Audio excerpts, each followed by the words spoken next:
drugs are here. Drugs have been a part of every culture throughout the world since the beginning of history, some form of getting out of your mind, be it through alcohol or eating mushrooms or eating cactuses or whatever. I think the drugs open you to more experiences in reality that you might otherwise not have seen. And the drug experience is a real experience. It is another aspect of reality. It might be mind-altering. Reality is still the same physically. It's just your perception of it that's being altered, and so it's widening your experience of reality, if you like, rather than a substitute for reality.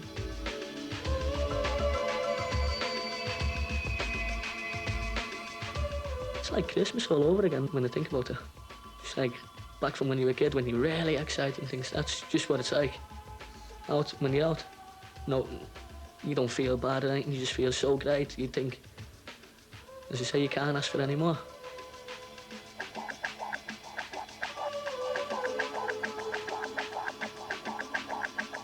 In this country at the moment, designer drug is becoming like an alternative to alcohol, and a lot of people look at alcohol and don't like what alcohol breeds, and I don't have to explain what alcohol breeds, you all know yourselves. Ecstasy has become more of a way of life for people. If I was religious, I'd say it was like a religious experience. To feel that good inside, to wrap up the best sex, the best present your mum ever bought you as a kid, to wrap it all up into one feeling and put it in a nightclub situation with 2,000 other people and you all feel the same, then it's ecstasy. It's got the right name. It's pure ecstasy.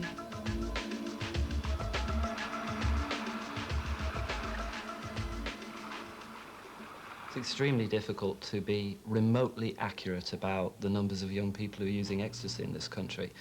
If you consult any number of researchers, you'll get figures at wide variance, but 500,000 is a favourite figure at the moment. It could be less, it could be much, much more, but we are talking about hundreds of thousands of young people using this drug regularly. Ecstasy first made the news in 1988 when convoys of cars full of young people met at disused warehouses to party all night. The police tried to stamp out these unlicensed events, but only succeeded in moving the scene, along with its favourite drug, into nightclubs all over Britain. Now no longer underground, the rave cult is growing fast. Last year, despite several well-publicised deaths and a government media campaign warning of its dangers, even more young people took ecstasy at club raves. Although millions of doses are now taken every year, experts still know little about the drug, and even less about the young people who take it. The adult community, if I can use that expression, isn't coping very well. This drug is a category A drug, which means that young people who begin to experiment can very easily find themselves charged with serious criminal offences, sometimes without even knowing it was illegal. It's a controlled drug. It's a Schedule I drug, which means that no serious research is going on into what its effects on human beings are. We have a situation where we have a highly illegal, controlled substance being used in an entirely indiscriminate way, extraordinarily dangerous, a massive experiment in the unknown.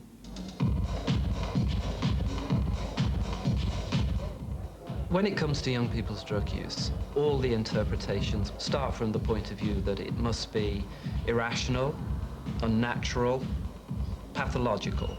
They start from the basic and very deeply held assumption that something is intrinsically wrong with it. But if you ask a young person why they take ecstasy, they'll be a little bit perplexed, because for them, quite obviously and quite clearly, they take it for the pleasure it gives them. The physical pleasure, the mental pleasure, the emotional pleasure.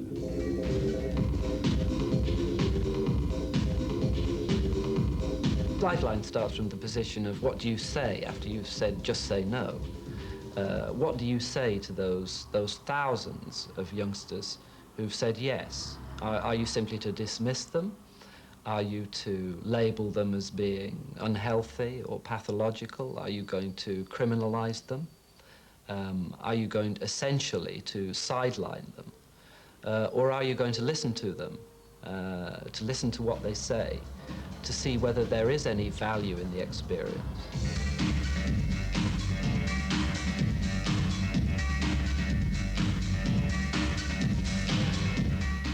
I'll go inside the club overnight, I'll be buzzing round, I'll have a little dance here and there, but the tablet ain't worked, as in ain't started yet. I'll just be dancing around feeling happy, which gives, as you say, the tablet the little kick, because you're already feeling happy, and you're in the right frame of mind for going out. You get your problem inside the drinking clubs. You would see quite a few fights inside a nightclub where someone spilt a drink over someone and the other person don't like it, so they turn around and smack them. You're inside and someone doesn't like the look of you, so they kick off on you. But inside these clubs, you go out and you spill a drink over someone, and they'll just laugh it off. They say, sorry lad, we know you didn't mean any harm. It's a world where you haven't actually got any worries. The only thing that matters is what's going on at the moment, and the thing that is going on at the moment is just intense happiness and having a good time. And everybody around you is sharing the same experience. In our world, in this world, then it's everybody together, and it's very much a collective social thing.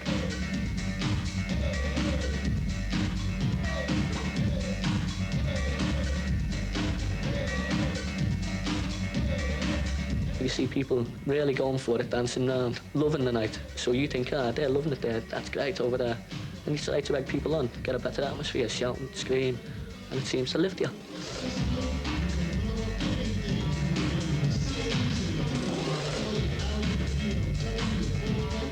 People feel very warm and loving towards other people. It's actually known as the love drug. It removes emotional barriers, increases awareness and heightened sensitivity, and increases confidence as well. It has all sorts of psychoactive effects. You're aware that there's other people all over the country doing exactly the same as you, having the same experience as you, and although you're not there, you know that it is a collective thing that's going on. It's good to be part of something that feels that good. Ecstasy does what other favoured dance drugs, like amphetamine and like LSD, don't do. It provides for the people who take it a tremendous feeling of togetherness. It's a drug which people can go out and cease to be private individuals, and they can enjoy collectively a sense of being which is completely unlike anything they've experienced before. You run up and hug people just because that's what you want to do. You're smiling at people, you're looking in people's eyes and their eyes are smiling back at you, and you're connecting on a level that you don't connect on with people who don't do ease.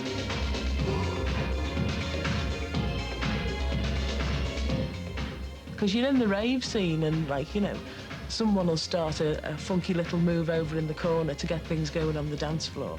So somebody else over that side will start answering it, and then it's like people talking with their bodies from one side of the room to the next. And an hour later, everyone's in there and everyone's strutting their stuff, and it's you know, it's all happening. And everywhere you look, there's something different going on. You know, with people's movements, everything's different. The lights will change, and then you'll be in the middle of a groove with a particular sound, and then they'll change it to a completely different beat, but you can still follow it, you know, and it's like, wow, what's going to happen next?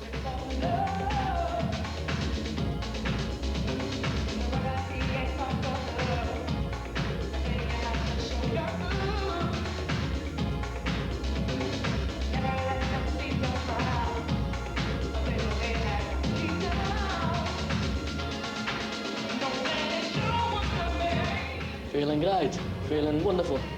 Best I felt, really, tell the truth, for a long while. It's like, inside the club, and as I say, I've had me tablets or whatever they're called. But I'm in now, and the night's kicking off, just slowly starting, music lifting up and that. As soon as you're coming up, like, I feel like a cushion of air's just come between my feet, lifting me off the dance floor. All waves are like rushes all over my body. It's great.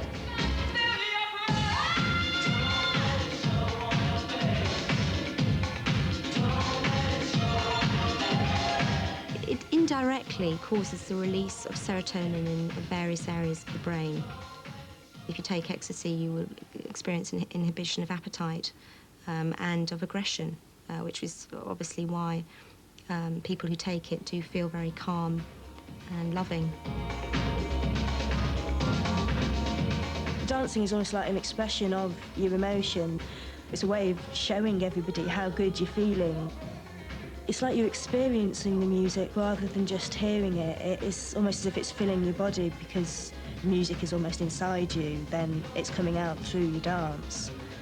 It's like flying. It's the music going on throughout your whole body. And for somebody who enjoys dancing anyway and expressing themselves in that way, what could be better? And you're there and it's all happening for you. And if the DJ changes the sound just a little bit, you change just a little bit, you know, and he's catching you out and you're following him. And that's the dance ethic of it all.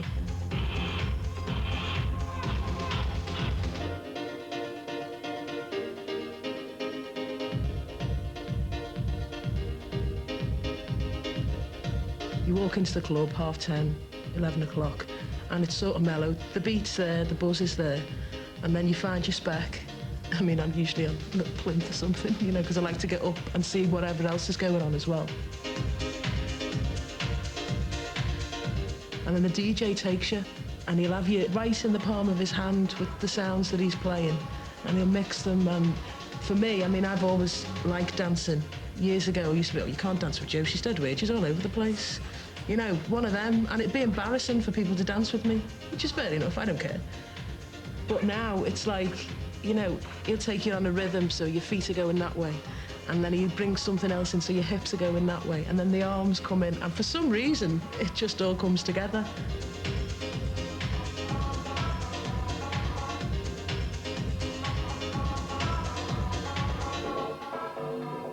There have been a number of fatalities from ingestion of very low doses of ecstasy, and it is therefore a potentially dangerous drug.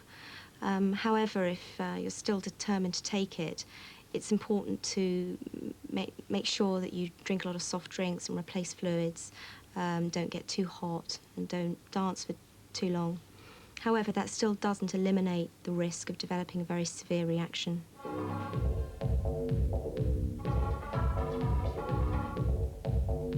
But as the night progresses, you'll find the beat of the music will become more heavier, more, say, faster. And you'll find yourself more involved, drawn into the music. And I find as the beats are heavier and faster, you find yourself blocking yourself out from people around you if you want to. And you go into a dance-like thing where you're just involved in your dancing, you feel so comfortable when you're dancing, like you're floating in this.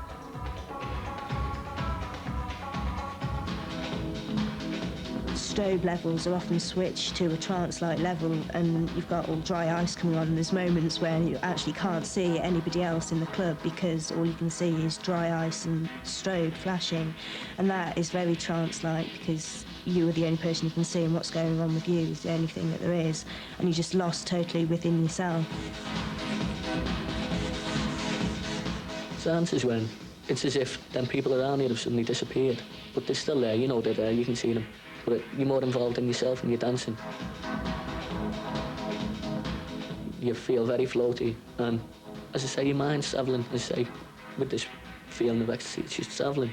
No thoughts going through, all you can hear is the music, and you feel like you're part of the music as you're dancing and dancing.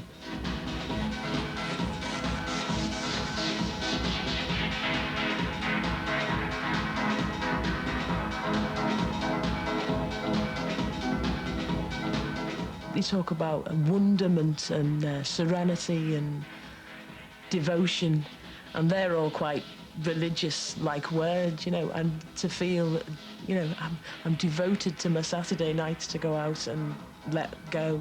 And plus some of the images that are conjured up that you see in clubs, you know, people reaching to the skies as such, reaching to the light as they're doing, looking up to the light, the lasers that are going on. But all those hands suddenly going up, all the biblical epics you used to see years ago, the Rave, you know, Samson and Delilah, everyone's like this, you know, oh, the Messiah has come to us. I'm not saying that that's what they're thinking, but that's the sort of imagery that's going round in a rave scene. You know, big smiles on faces, you know. Whereas in Monday to Friday, you walk round Liverpool city centre and everyone's going their own little way, you know, and then suddenly on a Saturday night, all these same faces like, "All right, how are you?" You know, and throwing their arms around you, and all those kind of images.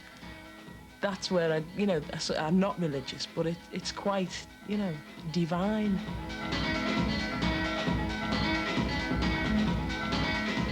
It is a very freeing thing. Your emotions are freed from any ties of thought or restrictions. Barriers are broken down. And so it is like a kind of madness, but your brain's not actually scrambled, you're still aware, your brain's perfectly clear.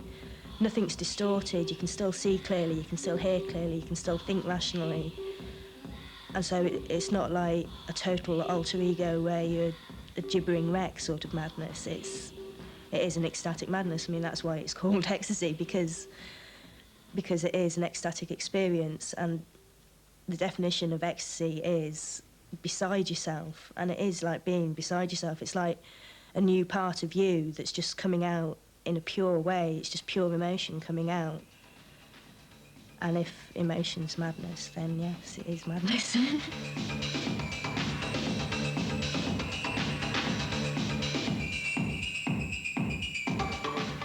It can be described as a heavenly experience because it isn't on the level of your ordinary experience. It is a higher experience, but it's something that you can get without dying. You don't have to wait for death to experience ecstasy or the feeling ecstasy. So you can get it while you're alive, and you may as well, because you're not. There's no guarantee you're going to get it when you're dead, is there? After the clubs close, most ravers return to private parties or chill-outs where they can continue to dance or just unwind as the effects of the drug wear off. The chill out brings everybody a lot closer. You're close out in the evening and hugging on the dance floor, but it's more of an emotional closer, whereas when you're sitting and chatting, you feel links between the people in your group.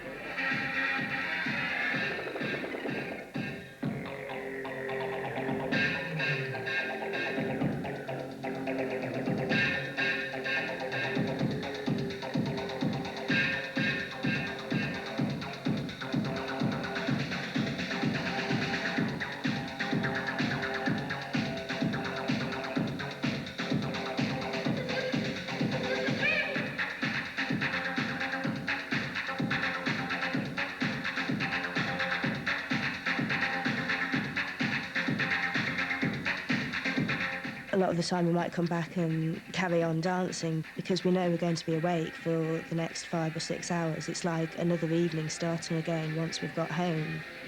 But it is an important part of the evening, and it is part of the thing for us.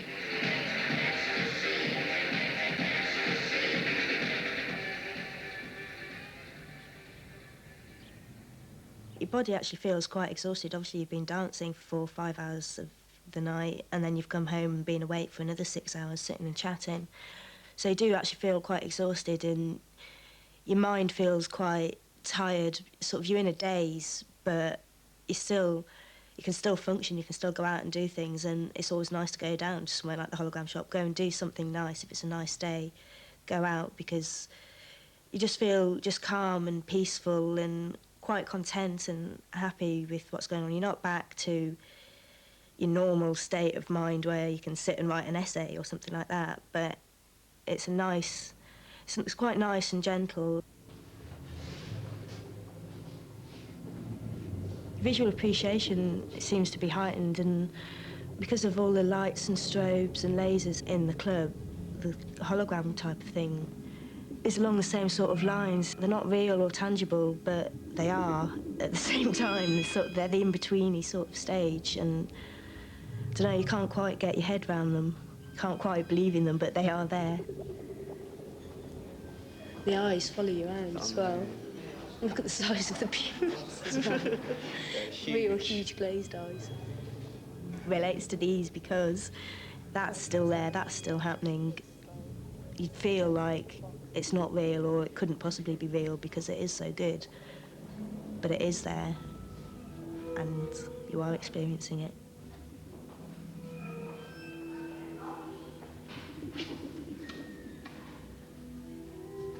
friends that we've known before E and after E, there is a personality change, but for the better.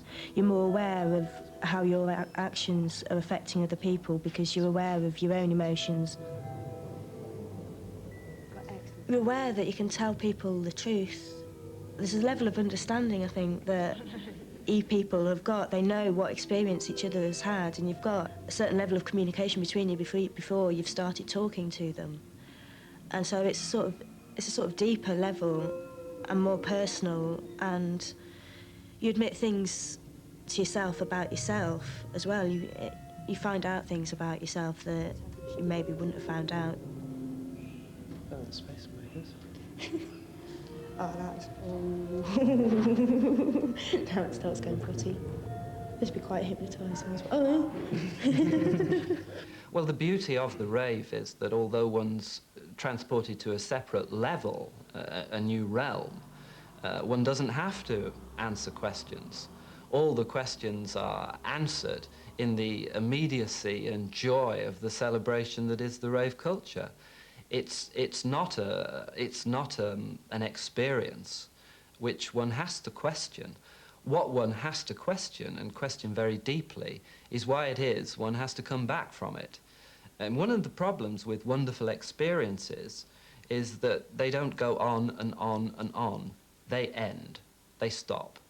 And from that point of view, ecstasy and the wonderment it produces is intrinsically problematic. The Poisons Unit actually have quite a few reports of people who take it and feel very agitated and experience anxiety and panic attacks, and actually, on the whole, experience dysphoric reactions to it. So it doesn't always cause these wonderful effects. When young people are suffering from the psychological aftermath of regular ecstasy use, they involve themselves in introspection and self-analysis, which is frequently very painful, and for which they're very ill-equipped. One young person phoned me up and said, "I'm beginning to think about the size of the universe and religion, and I don't like it." Well, if ecstasy is taken frequently, the good effects appear to diminish and the bad effects seem to increase. People often take more tablets to try and achieve the same effect, but it usually results in an increase in the negative side effects. I went down to a nightclub down in London and had a very scary night that night.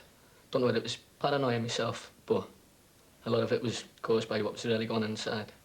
I was feeling great beforehand. Since then, I've noticed I've been paranoid all the time. I can settle down with about, say, 2 or 3 people in a room and be comfortable with them, but once there's more in the room, just like paranoid, think people are out for me, out to get me. Because at the time you could probably put that bad experience down as a kind of one-off. Yeah. You were in London, it went wrong. Is that what you did? Yes. And you carried on? But carried on doing what I was doing. Yeah. Yeah, I carried on because I put it behind me. Yeah. Both sides put it behind me. But I noticed after that, I was paranoid of people all the time. Yeah. Getting really scared. And Yeah. soon paranoia started developing. Yeah. Real bad. And did you talk to your friends about that? Talk to my friends, but some friends didn't know. They hadn't been through it themselves, so they didn't really understand. So that sort of makes it worse, doesn't it? Yeah. When you're trying to get across. Trying to speak to people and they don't understand. They're thinking, no, it's just your... No, they're telling you it's just your dad. When you were using lots of ecstasy regularly, did you find you lost weight? I found a loss weight when I was using lots of ecstasy, but really I didn't notice my weight loss for a while. I was out dancing, didn't really weigh myself and that. But it come to a point where I was inside a nightclub one night and it just didn't work anymore. This was the first time. Suddenly found myself breaking down, really feeling exhausted. And when you're recovering from a rave, you've probably got a lot of time on your hands, plenty of time to sit down and think about why it can't be like that all the time. You've come back from an experience which you really value to one which increasingly seems dull and boring and pointless. And that's the stage at which you begin to feel lonely and isolated and paranoid. And that's a stage where it's really very helpful if you can find something that can keep your mind and body occupied so that you aren't simply sitting it out till the next rave.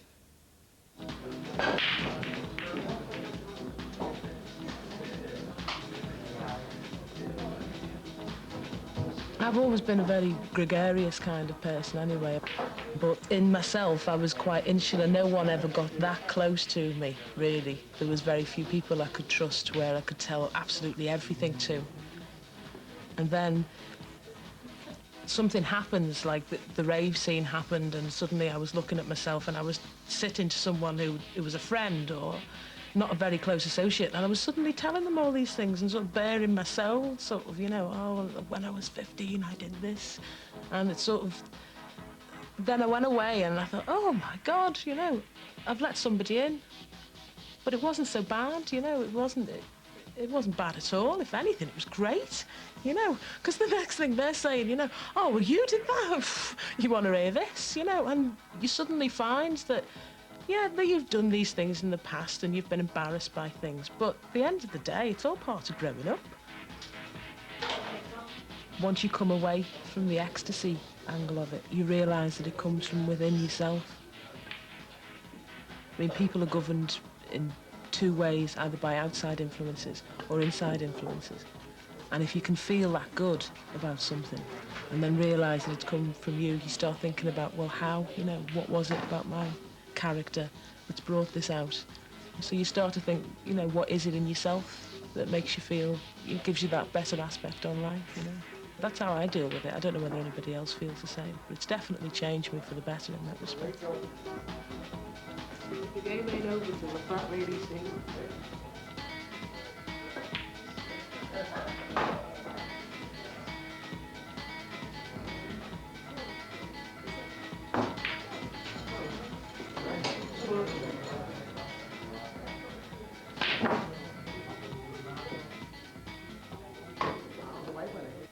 When you've experienced pure emotion, if you like, you can appreciate what poets like Shelley or whatever are talking about, because they've got a deeper awareness anyway of emotions such as that, and the way that they're talking about things is put in a beautiful way. And when you're reading that kind of thing, I find it a lot more affecting now and a lot more personal maybe than I had before, because I've had deeper emotional experiences as well now through ease. So those who are granted a foretaste of this, and very few have the good fortune, experience something which is very like madness. One moment they are excited, the next depressed. They weep and laugh and sigh by turns. In fact, they are truly beside themselves. Then, when they come to, they say they don't know where they have been, in the body or outside it, awake or asleep. They cannot remember what they have heard or seen or said or done, except in a mist, like a dream. All they know is that they were happiest when they were out of their senses in this way, and they lament their return to reason. For all they want is to be mad forever with this kind of madness, and this is only the merest taste of the happiness to come. This is BBC One in the north.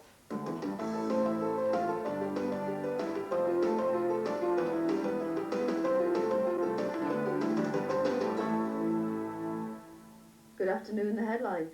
I tend to think too much, worry, because I am a worrier myself. I think too much, think of, say, what problems I've got and what worries I've got, and I just build them up, and blow them all out of proportion, nearly. Make them bigger than what they are, which makes me more paranoid. Cost £46 million. I take up most of my mornings through the week by going to job club, which is every Tuesday to Friday, 9:30 till 12:30. Job club's very important because of a day I have nothing to do myself, so it keeps my mind occupied for just a few hours a week, which is better than nothing.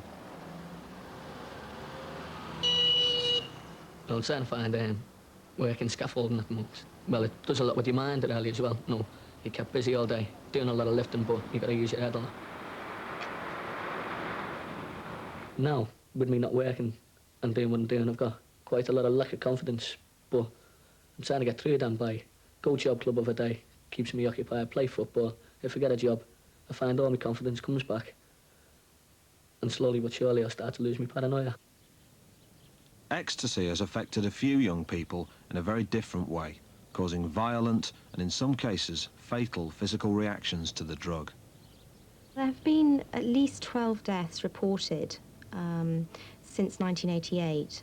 Now, 10 of those have been confirmed as being due to ecstasy ingestion, and most of them were actually very low doses, between 1 and 5 tablets. We only had 6 reported to us at the poisons unit. All were confirmed. Now, there have also been at least 6 very serious near-fatal reactions. One of these cases, Julian, took a single tablet of ecstasy in June 1991. We were in bed. I heard the phone, so Bill was fast asleep. So I ran down, and then it's the hospital, and they said, we've got your son here. Can you come down as soon as possible? And we went through, and we heard this terrific, horrible... It was a wail, and it was like an animal or a baby, a mixture of both. Terrific noise. And when we went to look at him, he was stripped, and there was water pouring all over him. It's pouring out of him. And his feet were coming back one way, and his head was going back to me. His spine was bent. And this moan, every time he moaned, his head went back, and his eyes and his mouth opened wide, and this horrible noise came out. Complications basically occur from the very high temperature and include breakdown in muscle tissue, leading to kidney failure and liver failure, and also disturbances in clotting of the blood, which often results in death. And they said, wherever he's taken, they don't know what was in it, and they were getting in touch with the poison people, whoever they were. And they just expected the worst. They said, from what we know of this, so far nobody's recovered. The essence of Julie at that time had left him. I was prepared for Julie to die. Once the blood starts to clot abnormally, it's very touch and go, really. I mean, blood transfusions are given, but it's an extremely serious reaction. They still couldn't get the blood to clot, so there's still no definite answer. He could have come back brain-wise, but his body wasn't functioning. When he did come round 4 to 5 days later, he was hallucinating, severely hallucinating. He didn't know what happened. I know, yeah. I could see, like, you know, the nurses, she was all dressed up as different people. I thought I could fly, you know, and shut my eyes. But when I first woke up, I thought I was in bed. I just heard someone laughing and I woke up, so where am I? He looked ill, really ill. The amount of weight he'd lost from the last time he'd seen him. He bruised, dead easy, really, like easy and all that. Dead tired, always tired. Couldn't keep a conversation going at all. You'd get him up and try and walk him to the end of the corridor. That was at the time when we were going home. Julie would walk up to the end of the corridor with us. Get to the end of the corridor, it'd be like a 90-year-old. Just, you wouldn't believe he was 23. Well, in Julian's case, he was very seriously ill for 33 days. He was in hospital for a long time, and obviously it will take him months and months to recover fully from his acute episode. There may even be complications with kidney function later on in life. In spite of nearly losing his life, now that he's recovered, Julian has started going to raves again. Oh, yeah, it's the best thing, like, it's... You like the scene, you just won't touch it. The scene's the best scene that's been around, because lads are dancing now, aren't they? Girls are dancing, everyone's happy with you. It's no good just going out, going to the pub and going home drunk. Like, I don't like alcohol that much anyway. Nobody does, do they? No. We know that long-term chronic use of alcohol and cigarettes can lead to death, but we don't know. There's just not enough information on the long-term effects of ecstasy in humans. Evidence from animal experiments suggest that it may possibly cause brain damage in humans. I think the younger you are, the less able your body and your mind is to cope with such an intense experience. And I think that maybe there are going to be more problems in the future because of the extent that it is spreading.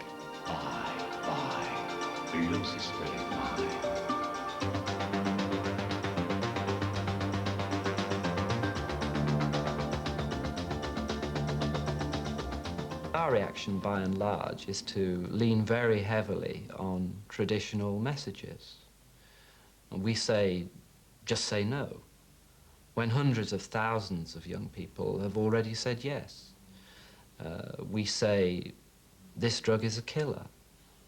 There have been a tiny number of tragic deaths associated with this drug.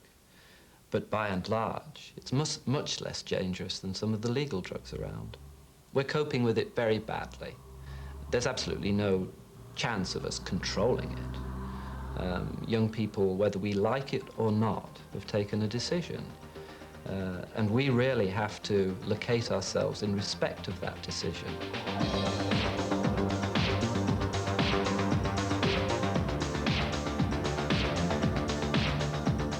There's not enough advice at the moment. What the government should do is, if they can't legalise it, they know the drug's going to stay there all the time. It's going to be there. What they can do is advise people, if they are going to be taking this drug, not to hammer it.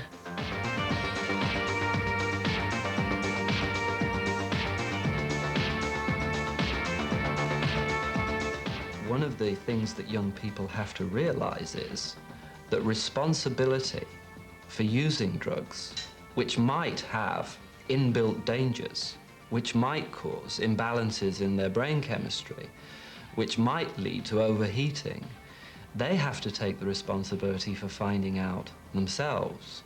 And agencies like ours have a clear responsibility to provide as widely as possible and as accessibly as possible the kinds of information which young people can take and read if and when they're going to experiment with these drugs.